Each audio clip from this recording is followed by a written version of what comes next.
Hey guys, welcome to learning with fun. और अगर अभी तक आपने मेरे चैनल को सब्सक्राइब नहीं किया है तो प्लीज सब्सक्राइब इट, क्योंकि मैं ऐसी एजुकेशनल वीडियोस रोज डालती रहती हूँ, मैथ और साइंस से रिलेटेड बेसिकली। सो या आज हम पढ़ने वाले हैं लाइफ प्रोसेस का सेकंड पार्ट, जो है रेस्पिरेशन। ये बहुत ज्यादा इजी प्रोसेस है रेस्पिरेशन का पूरा, तो हमें पढ़ते हुए ज्यादा देर तो नहीं लगेगी और मजा आएगा। सबसे पहले रेस्पिरेशन की हम डेफिनेशन देख लेते हैं। और हाँ, अगर आपने पहला पार्ट जो न्यूट्रिशन है वो नहीं देखा है तो मैं आपको उसका लिंक जो है वो डिस्क्रिप्शन बॉक्स में छोड़ दूंगी। वो मैंने बिल्कुल सिंप्लीफाइड एंड समराइज्ड वर्जन में आपको समझाया है। रेस्पिरेशन देखते हैं। रेस्पिरेशन होता क्या है? रेस्पिरेशन एक ऐसा प्रोसेस है जिसमें एनर्जी जो है वो ऑब्टेन की जाती है by a body. The process in which energy is obtained by a body.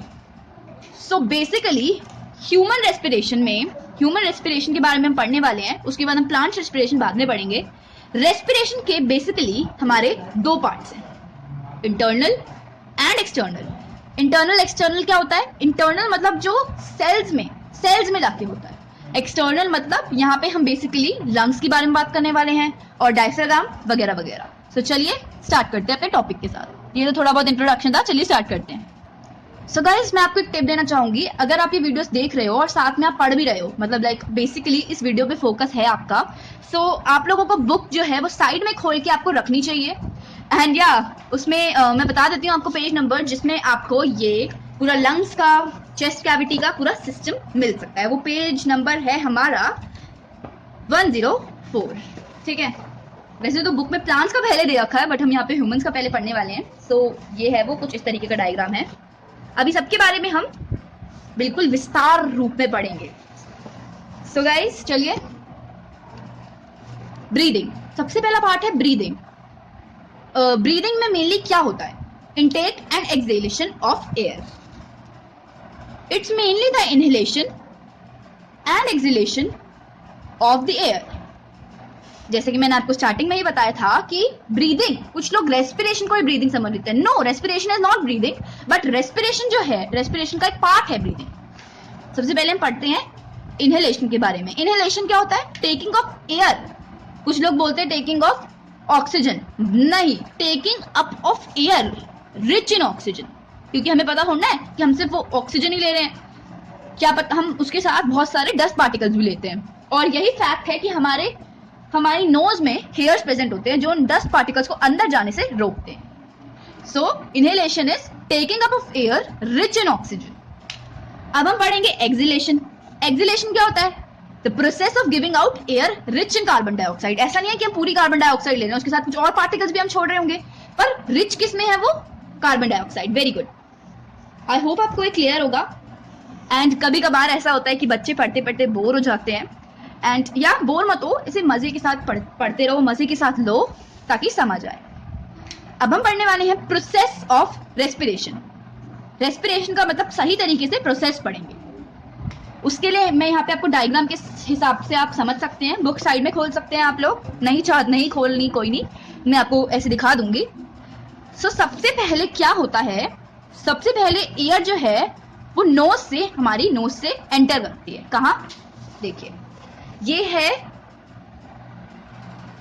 Nasal passage, यहां से नोज है हमारी, ये जो एयर है वो नोज से हमारी एंटर करेगी। Then it passes through pharynx. Pharynx आपको याद रख भी सकते हो, नहीं भी रख सकते हो, क्योंकि इतना इंपॉर्टेंट है नहीं वैसे, पर आपको पता होना चाहिए क्योंकि ये थोड़ा बहुत आ सकता है पेपर में। फेरिंग्स क्या होता है? फेरिंग्स एक वो पार्ट है जहां पे food and air from mouth and nose वो मिलते हैं। Let me explain you by the help of the diagram. क्या होता है? ये हमारी माउथ कैविटी है, ये हमारी नासल पैसेज है। फेरिंग्स इनकी बीच की जगह होती है, बीच की जगह जहां पे फूड जैसे फूड भी आ जाता है, पर यहां से उसका पाथ जो है, फेरिंग्स के बाद से उसका पाथ जो है वो अलग हो जाता है। पर उससे पहले फेरिंग्स एक ऐसी जगह है जहां पे हमारा फूड जो हम माउथ कैविटी से लेते हैं और नासल पैसेज जो हम एयर लेते हैं वो दोनों मिलती है। एंड लैरिंग्स आपको पता है, your voice box. Then it reaches larynx, also called voice box. Then through the windpipe the air moves। देखिए, हमने सबसे पहला स्टेप क्या है, हमने एयर इनहेल की, इसे हम ट्रैकिया भी कहते हैं और विंड पाइप भी कहते हैं। ट्रैकिया और या विंड पाइप किससे बना होता है, C shaped ring cartilage. So देखिए, then through the wind pipe the air moves. Wind pipe यहाँ पे हम ट्रैकिया को भी कहते हैं, विंड पाइप को हम एक तरीके से ट्रैकिया भी कहते हैं। लिख लेते हैं ऐसे साइड में, द विंड पाइप। ट्रैकिया इसका नाम क्यों पड़ा है, क्योंकि एक ट्रैक है जहां से एयर जो है वो मूव करती है। आई रियली होप कि जो मेरी हालत है आप लोगों की इस लॉकडाउन में, कि आप कहीं बाहर निकल नहीं पा रहे हैं, क्योंकि आप हमेशा बाहर निकलते थे। या मेरी भी वही हालत है, मैं भी बाहर निकलती थी रोज। एंड या अब ऐसे लाइक बंदिश ऐसी लग रही हैं हम पे, मतलब लाइक इतनी लॉकडाउन एक्सटेंड हो गया है। सो या मुझे पता है, आई कैन अंडरस्टैंड। या सो या आगे बढ़ते हैं। Fun aside, the trachea wind pipe, जैसा कि मैंने यहाँ पे लिख ही दिया है, the trachea wind pipe is made up of C shaped ring cartilage. जैसे देखिए, आप इसे याद कैसे कर सकते हो, so the walls will not collapse. क्या होता है गाइस, देखिए हम यहाँ पे हम डायग्राम के हिसाब से और अच्छी तरीके से समझ सकते हैं। डायग्राम देख के हमें और अच्छे से समझ आता है, हमारे मेमोरी में वो विजुअलाइज रहता है। तो क्या होता है गाइस, देखिए आपको ये रिंग टाइप के स्ट्रक्चर देख रहे हैं, रिंग ऐसे कुछ यहाँ पे दिख रहे होंगे, आई होप।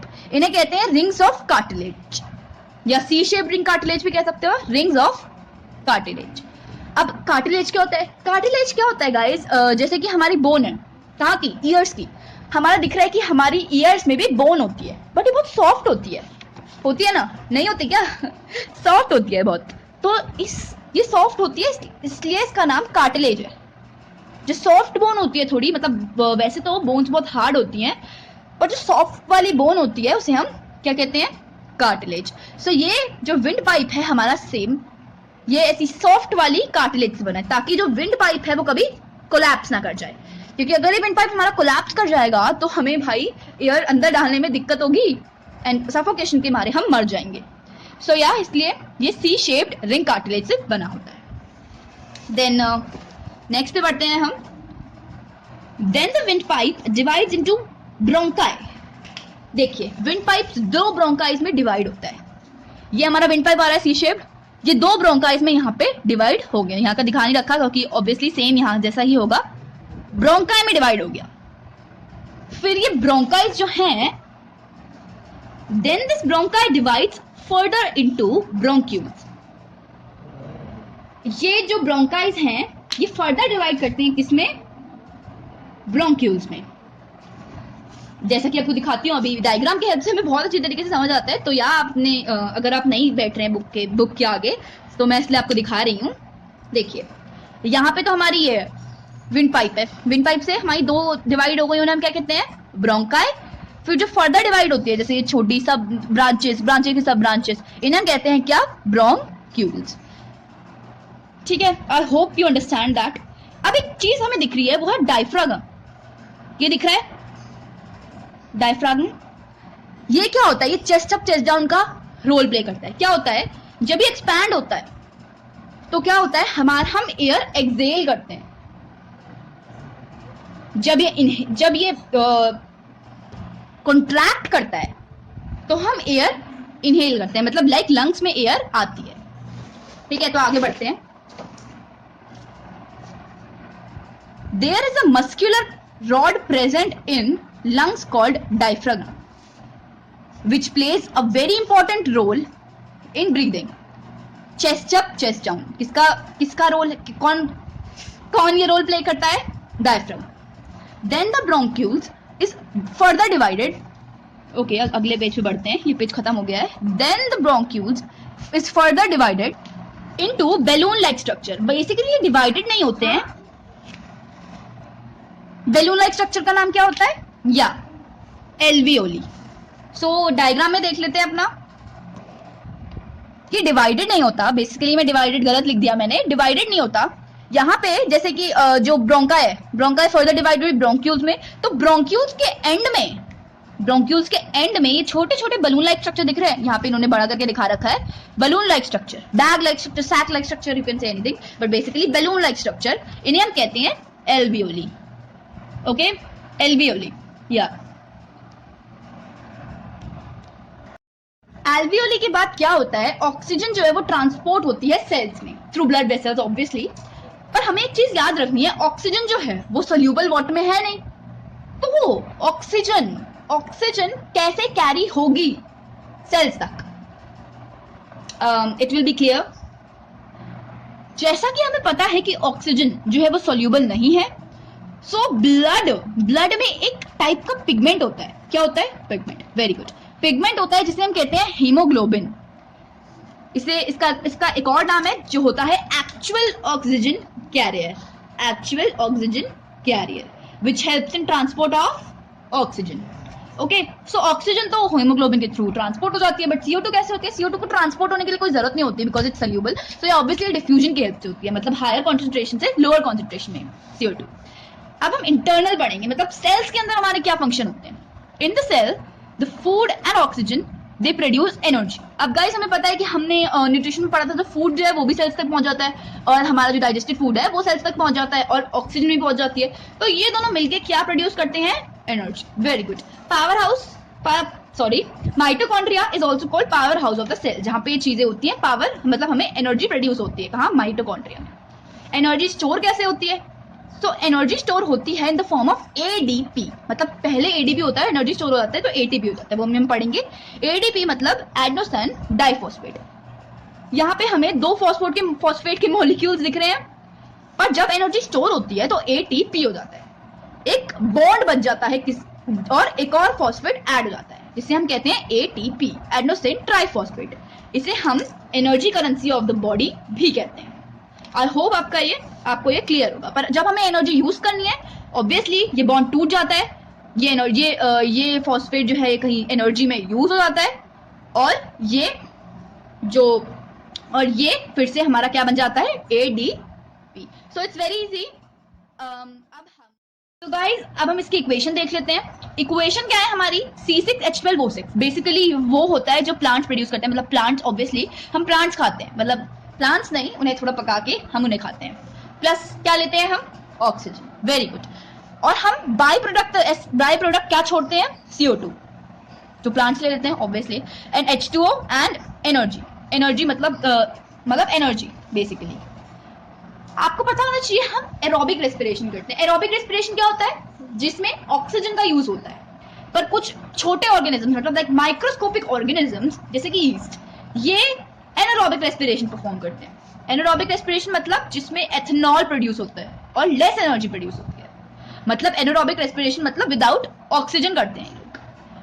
क्या प्रोड्यूस होता है? एथेनॉल मतलब C2H5OH प्लस लेस एनर्जी।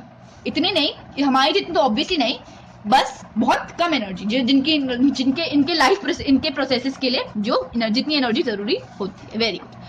अब ह्यूमंस में हमें एक टाइप का एनारोबिक रेस्पिरेशन करते हैं, वो कभी कभार अकर हो जाता है हमारी बॉडी में जब हम कुछ ज्यादा फिजिकल एक्टिविटीज करते हैं। एनारोबिक रेस्पिरेशन क्या होता है? Muscle cells, if you know, muscle cells में क्या होता है, हमने जैसे बहुत ज्यादा हमने फिजिकल एक्टिविटीज कर ली, हमने वेट उठा लिए, हमने भाग गए, हमने भागा बहुत जोर की, सो हमें क्रैम्प्स पड़ जाते हैं। क्रैम्प्स मतलब थोड़ा सा दर्द हो जाता है, तो क्रैम्प्स पड़ जाते हैं। क्या प्रोड्यूस होता है वहां पे उस मसल में हमें जो है वो ऑक्सीजन नहीं मिल पाता उतना जितना उसे चाहिए। ज्यादा उस टाइम हम फिजिकल एक्टिविटी कर रहे हैं तो उस टाइम उसे ज्यादा एनर्जी चाहिए, वो उसे नहीं मिल पाता, इसलिए लैक्टिक एसिड प्रोड्यूस हो जाता है। क्या प्रोड्यूस हो जाता है? Lactic acid. और मॉडरेट अमाउंट ऑफ एनर्जी भी मिलती है, पर मॉडरेट अमाउंट ऑफ मतलब इतनी लेस भी नहीं और इतनी ज्यादा भी नहीं, सिर्फ मॉडरेट अमाउंट ऑफ एनर्जी। ठीक है। अब हम देखेंगे प्लांट्स की रेस्पिरेशन बहुत ज्यादा इजी है, सिर्फ इस डायग्राम का यूज करते करते और थोड़ा सा बुक में से देखते देखते मैं आपको ये समझा दूंगा। सो गाइस आपने बहुत लाइक बड़ों से सुना होगा, आपकी मम्मी पापा भी कहते होंगे कि रात में प्लांट्स के पास नहीं जाना। ऐसा क्यों? इसी के बिहाफ पे, मतलब इसी को समझते हुए हम एक कॉन्सेप्ट स्टडी करेंगे। सो गाइस देखिए, डे के टाइम पे हमारा जो पेड़ है उसमें फोटोसिंथेसिस हो रहा है। वेरी गुड, फोटोसिंथेसिस हो रहा है और रेस्पिरेशन भी हो रहा है, मतलब हल्का फुल्का, इतना नहीं हो रहा, पर फोटोसिंथेसिस बहुत हो रहा है। क्यों? क्योंकि उस टाइम क्या है, हमारी लाइट है, सन है ऑब्वियसली, तो इसलिए फोटोसिंथेसिस ज्यादा हो रहा है। और जो रेस्पिरेशन हो भी रहा है, CO2 बाहर निकल भी रहा है, वो फोटोसिंथेसिस, वो वो यूज हो जा रहा है बाय प्लांट्स। पर रात में क्या होता है गाइस, रात में CO2, जैसे नाइट में क्या हो जाता है, फोटोसिंथेसिस कम हो जाता है, मतलब लाइक नेग्लिजिबल होता है, हो जाता है। क्यों होता है? क्योंकि लाइट प्रेजेंट नहीं होती। पर रेस्पिरेशन यहाँ पे बेसिक प्रोसेस बन जाता है। तो यहाँ पे प्लांट्स जो है वो ऑक्सीजन लेते हैं और CO2 रिलीज करते हैं, बहुत ज्यादा अमाउंट में रिलीज करते हैं। ठीक है, आई होप आपको ये प्लांट्स का समझ आएगा। ये बहुत ज्यादा इजी है और लाइक आपको ऑलमोस्ट इसमें से बात पता होगी। और एक क्वेश्चन है कि हमें पता होना चाहिए, let's turn next page. So guys, अब इस चैप्टर से रिलेटेड हम कुछ क्वेश्चंस देख लेते हैं जो थोड़े बहुत इंपॉर्टेंट है। वो एक्वेटिक एनिमल्स जो है वो फास्टर रिस्पायर क्यों करते हैं? फास्टर मतलब ऐसे जल्दी जल्दी वो सांस लेते हैं, वो ऐसा क्यों करते हैं? मजा आता है ऐसा करने में? नो। सो क्या होता है, जैसा कि मैंने आपको बताया कि जो वाटर में ऑक्सीजन जो है बहुत कम सोल्यूबल है, सॉरी वाटर में जो ऑक्सीजन है वो बहुत कम सोल्यूबल है। तो इसलिए क्या होता है, उन्हें रिस्पायर फास्टर करना पड़ता है। अगर आपने कभी किसी फिश को देखा है तो ऐसे वो ऐसे ऐसे हिलती रहती है, क्योंकि उन्हें रिस्पायर फास्टर करना होता है ताकि उनकी जो एनर्जी है, उन्हें जो ऑक्सीजन की जो भी क्वांटिटी उन्हें चाहिए वो उन्हें मिल सके। I hope I am clear, like that the point is clear कि एक्वाटिक एनिमल्स फास्टर क्यों रिस्पायर करते हैं, क्योंकि उन्हें जो एनर्जी, उन्हें जो ऑक्सीजन चाहिए होती है वो उन्हें मिल पाए, क्योंकि oxygen is less soluble in water. Respiration in xerophytes पढ़ेंगे हम। ज़ेरोफाइट्स क्या होता है? Xerophytes are the desert plants. तो वो लोग रेस्पिरेशन कैसे करते हैं? क्योंकि अगर वो दिन में रेस्पिरेशन करेंगे, अपना स्टोमेटल पोर ओपन करेंगे, तो क्या होगा? या करेक्ट, उनका सारा पानी, उनके साथ अंदर जो वाटर प्रेजेंट है वो सारा सन के द्वारा एब्जॉर्ब हो जाएगा। तो इसलिए वो अपना स्टोमेटल पोर जो है, एक्सचेंज ऑफ गैसेस उन्हें जो भी करनी है वो रात में कर लेते हैं। तो उन्होंने एक्सचेंज ऑफ गैसेस रात में कर ली। एक्सचेंज ऑफ गैसेस रात में करने के बाद वो फोटोसिंथेसिस दिन में परफॉर्म करते हैं लाइट के हेल्प से, ऑब्वियसली। बस वो एक्सचेंज ऑफ गैसेस जो है वो रात में कर लेते हैं। I hope I am clear, that's for the lesson. And जो थर्ड पार्ट है विच इज शायद ट्रांसपोर्टेशन, या वो जल्दी अपलोड हो जाएगा। एंड या stay home, stay safe, and because of this coronavirus thing. So yeah, bye bye, मिलते हैं अगले लेक्चर में। See you soon.